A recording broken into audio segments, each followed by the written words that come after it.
All see right. it. So in the meantime, so like, and I had the pleasure of working with Anais actually in the first year of joining Cornell Tech. She was like my administrative assistant, and we had a great experience working together at the time. And like at some point, the topic of like hidden disability started to come up, and I think it was a really important conversation that we had with one another. And I'm really happy to see how sort of Anais picked this up and then really kind of made it something that we are going to see today. I'm very excited that you're presenting this work today, and it's a really important story to tell, I think, with everybody in the audience. Thank you so much for being here, and enjoy the presentation. Thank you so much, Ty. Just to make sure, do you just see the presentation It looks at the great. audience? Okay, great. Yes. Thank you. So I'm very glad that I was able to hear Omari's presentation because it was the theory, and now I'm going to sort of talk about the practice. So I love how that correlates between each other and also the first presentation that we saw this morning. But yes, as Ty mentioned, my name is Anais, and today I'm going to be speaking about the value and vulnerability in owning my story of hearing loss. And so just to also let you know that I'm going to be sharing a little bit about what was said during the panel yesterday, but today I'll try to expand a little bit more. And as you can see here with the sunflower, if you see anyone that has a lanyard, a green lanyard with a sunflower, it's representing hidden disability. So just to be aware of that as well. And throughout my speech, I will be speaking about my past, present, and future.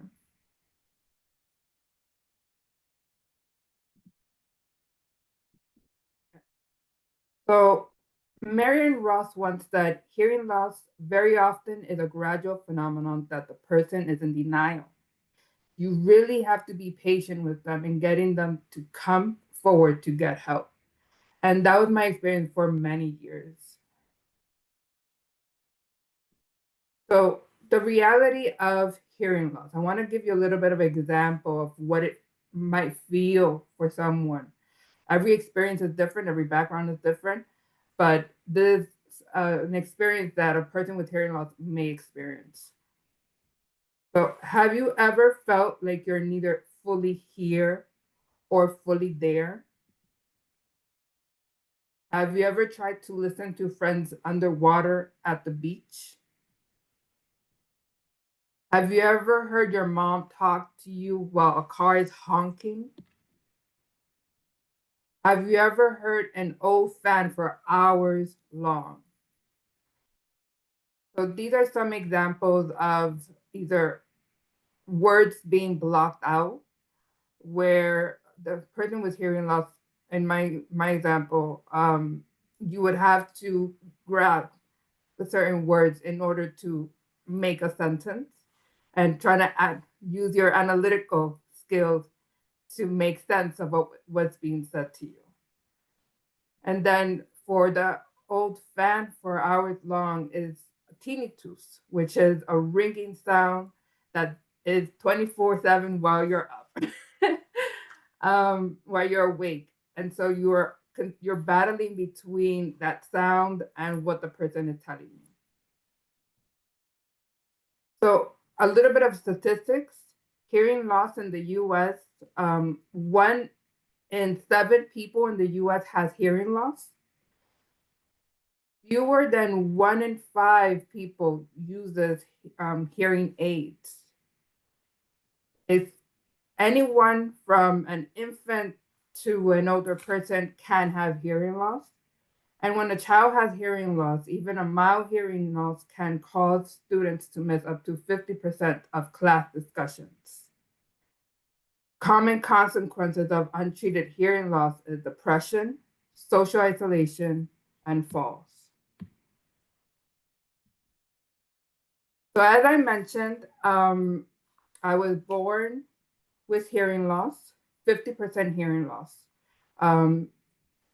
It's called a eustachian dysfunction, tube dysfunction. And so I was born in the Bronx in New York, the same year as the ADA was passed. So an exciting year for many, but sadly, since that was just starting, not a lot of information was being spread. Um, my mom raised me working two jobs, trying to help her support her family in the Dominican Republic, which is where my family is from. And you know, while she was working and supporting her family, which, by the way, it's 11 brothers and sisters, um, helping me also work with trying to understand how to, um, how to how to find help because she didn't know. She didn't know why I wasn't talking. She didn't know what was happening until I started going to daycare. And the daycare teacher at the age of 4 told her that I had hearing loss. And that's when she started going to doctors to see what was happening. Um, but a little bit of history of the Dominican Republic is an island in the Caribbean, um, shared with Haiti. And so disability awareness is not very strong. And what happens with people with disability is that they're either hidden from the family or pitied. And so my mom really wanted to fight that stigma and tried her best to provide a healthy environment for me. So once I started going to primary school, I started learning about assistive devices, and I would have my headphones, and the teacher would have their microphone. Um, but then, when the year passed, the principal told my mom that a small a Catholic school in Midtown Manhattan uh, told my mom that sadly they didn't have the resources to help me and that they needed to move me to public school. My mom uh, was very overprotective, as most moms of children with disabilities are. Um, they wanted to try to provide the safest play area that you can provide it. So she said, I'm going to take the time to work as a sales and take her to the resources that she needed to do. And so she took me to a lot of speech therapies. Um, she just said, she basically gave up a lot of her life to attend to me and to help me with my studies and with going to the doctor and going to therapy. And but she didn't stop there. She would take me to arts like piano lessons, ballet lessons, acting lessons, and just to help me provide as much of an environment that I can grow in, regardless of the stigma culturally and what we were going through in New York at that time, where not a lot of information, as I mentioned, was being prolongated because the ADA just started. So after 9/11, my mom decided for us to move to the Dominican Republic to get more family support. And while at the beginning, when I was living in New York, I was only able to speak English because, based on what the doctors had told my mother, um, I could only speak one language in order to thrive. So once middle school and high school, and when I moved to Dominican Republic, I had to learn Spanish and French because of the school that I was going to. And so I had both language and communication barriers. And so that was a difficult time for a teenager to overcome. But again, my mom really taught me how to work through resiliency and determination and adaptability. And so with time, 3 years uh, after I moved, I was already fluent in Spanish with her help and, of course, with tutors at that time because everyone, they say a child needs a whole village. Um, and so with a child with a disability needs a bigger support system. So I was able to just learn as much as I can. And at that time, my mom had a small pharmacy. And by with 15, I started working with her because uh, it was just her and I. And so I started as the cashier, and then I started in the administrative part. And during the summer, I would administrate the small pharmacy in the Dominican Republic. But a little going back a little bit towards my medical journey, as I mentioned, uh, I was born with 50% hearing loss. The cause of it is eustachian tube dysfunction, which is basically your middle ear is blocked. And so you're not able to get air going through your throat and your nose. And by 2022, I had undergone 9 surgeries in nose, ears, and throat, trying to figure out ways for me to listen, to be able to um, reduce the hearing loss or not have the hearing loss. And based on how doctor said it's temporarily, but in my case, it was permanent. Um, and so with those 9 surgeries, it was mostly, again, doctors saying it's this dysfunction is temporary, it's temporary. And we need to find a way to get her to hear. And so that's what my mom believed, what the doctors told her. And once COVID happened, COVID-19, um, let me see, how are we doing with time? Just to be mindful. Just keep going. You're good. Okay. With COVID happened, I started getting an ear infection. And that was a cholesteatoma, which is a skin growth, which damaged my middle ear bones. And my eardrums had gone to so much procedures that what they used to put on my eardrum was a tympanostomy tube. And that tympanostomy tube, or how I call it, T tube, opens up the air so that air could flow. But my eardrum was already too weak. And so it was the time where I had to wear my hearing aids for the first time. Um, Mind you, that I was not, so as I mentioned yesterday, my invisible disability became visible. And mentally, I was not prepared for that. Mentally, I did not want to wear a hearing aid. It took me a while to understand how to use hearing aids. And plus, my ears are so sensitive that the regular hearing aids that you would buy at the pharmacy would hurt my ear. So they had to create a customized um, hearing aid. But when I first started, I didn't have that.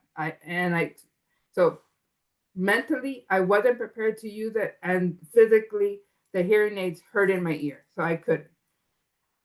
Um, but going back to my college years, where I was still in denial of having a hearing aid, a hearing loss, I moved to Boston, and I graduated with cum laude. And that was difficult process because I didn't know that the ADA existed at that time. Thank you. I didn't know that the ADA existed, and so I kept on with having my hearing loss as well as I could at that time. Being independent for the first time, moving from Dominican Republic to Boston without without my mom, who I always lived with, and I started living with my grandfather at that time. And but because I didn't want my mom to have to cover everything, tuition and living expenses, I started working as well while studying. And I would tutor classmates, and I would work during the school offices as well. But I faced a lot of challenges after I graduated because I didn't take care of my ears, which is something that you really need to understand and like self reflect is what do you need. But at that time during college, um, I would just focus on my schoolwork, just focus on my work and schoolwork until after I graduated. I had to get another emergency surgery. Um, and I started learning how to take care a little bit more of my health. But looking back at college, uh, I would have loved to know what ADA is. And it's something that I definitely want other people to know and to understand. Um, because if I would have known about ADA, I would have been more acceptant of that identity, which I wasn't at that time. I probably would have asked for the front seat row or live and video captions, requested an assistive devices amplifier, and asked for peer note takers, which are, I think, easy to do for a university to provide to a student to cut out that barrier of that connection with your faculty. So I think it's very important for students to advocate what they need because we need to have a stable a playing field of equity where a student that is suffering from one thing can have the same opportunity as someone that is not suffering from or struggling from that same thing. So professional growth, as I mentioned, uh, during that time, I started in 2022 at Cornell Tech as an administrative assistant, and that's when I had to wear for the first time my hearing aids, which I did not accept.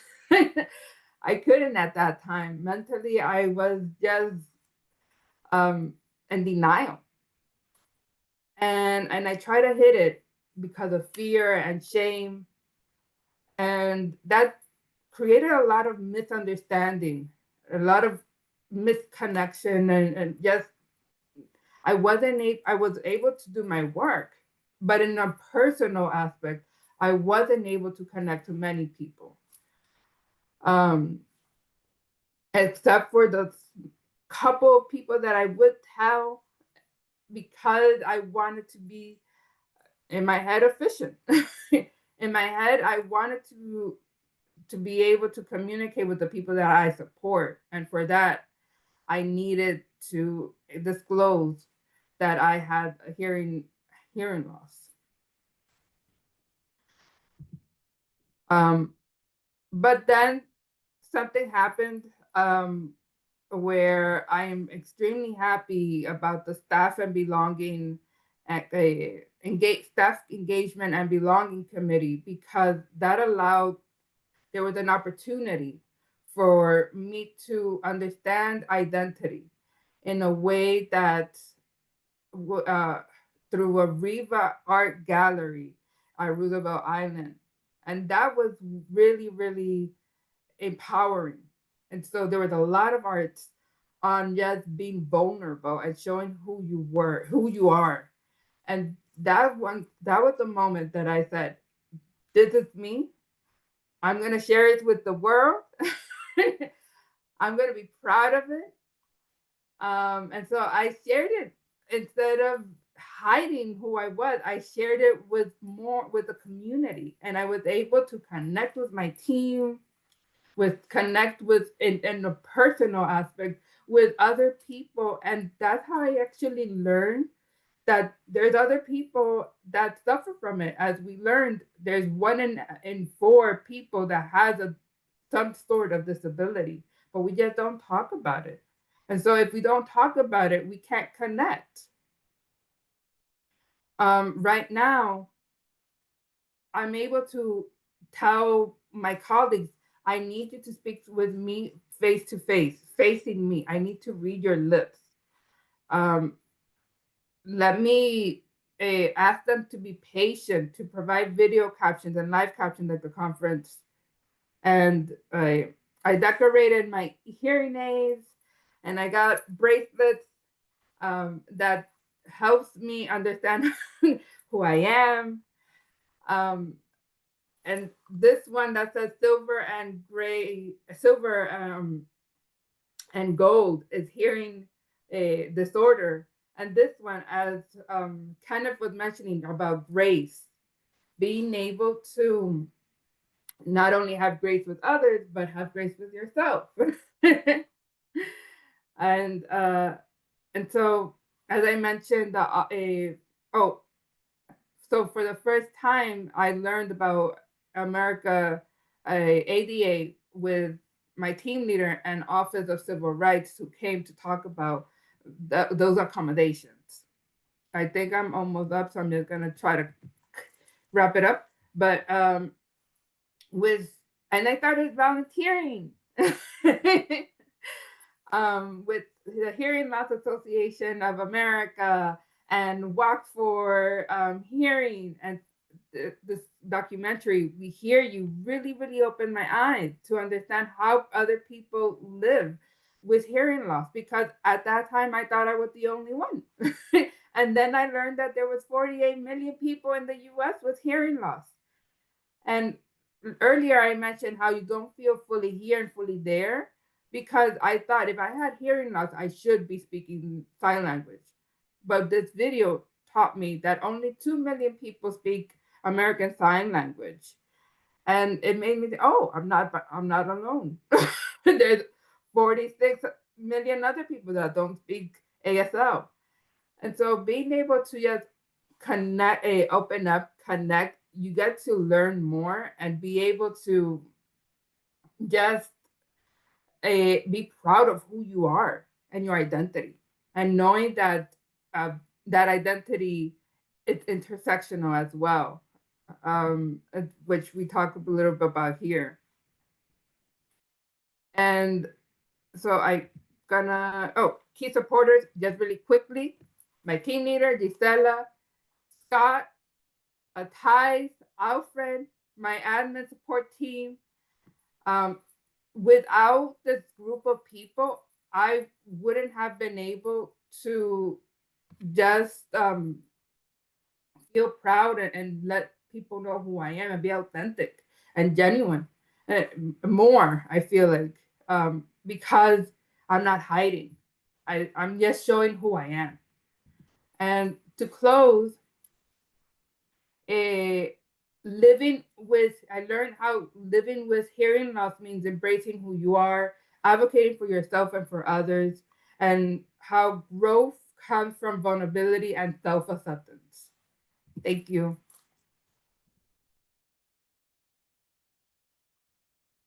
Yeah, thank you for a very empowering presentation. Um, Very emotional, very intense story. Really appreciate you sharing this with us all. I have one question that sort of relates to what other people can do to help you be vulnerable, right? Like there are so many people who have hidden disabilities. Yes, it's important that we, like people with a hidden disability, share their story. But like, what can other people do to kind of facilitate that? How can you create an environment in which this is like sort of where you feel that you can share your story without having to fear for your career or like, whatever implications it might have? That is a good question.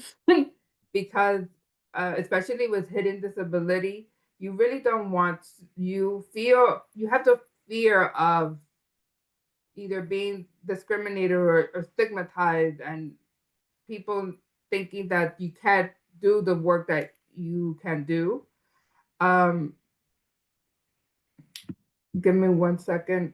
Let me just go back to your question. I think that the best way,